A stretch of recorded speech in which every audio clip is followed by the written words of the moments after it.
Kama unawahi kufika kileleni, tumia vyakula vifuatavyo ili vikusaidie kuweza kudumu kwenye tendo. Chakula namba moja ni mayai ya kuku wa kienyeji. Ukiwa unatumia mayai, yanakupa stamina na nguvu na kuongeza testosterone. Lakini mayai haya yawe ni mayai ya kuku wa kienyeji. Kwa hiyo unaweza kuwa unatumia angalau moja, mawili kwa siku, inaweza kukusaidia.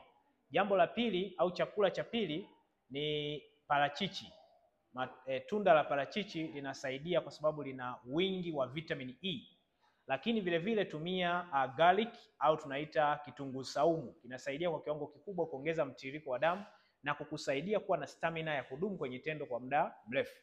Lakini vile vile tumia ndizi, tumia korosho, karanga, almond na kadhalika. Vyote hivi vinasaidia kwa kiwango kikubwa kuongeza testosterone hormones na stamina ya kuweza kudumu kwenye tendo kwa muda mrefu.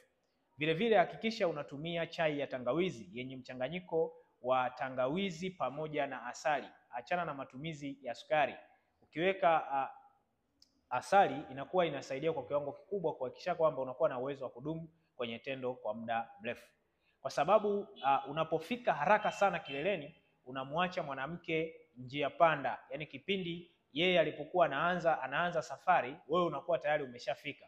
Na changamoto iliyopo kwa wanaume wengi ni kwamba unawahi kufika kileleni alafu unajikuta hisia zinapotea kabisa za kuweza kurudia. Unakaa dakika 20, dakika 30 ndio unapata tena hisia ya kuweza kurudia. Maana hiyo ni ishara kwamba una changamoto ya kushuka kwa homoni za kiume au testosterone hormones.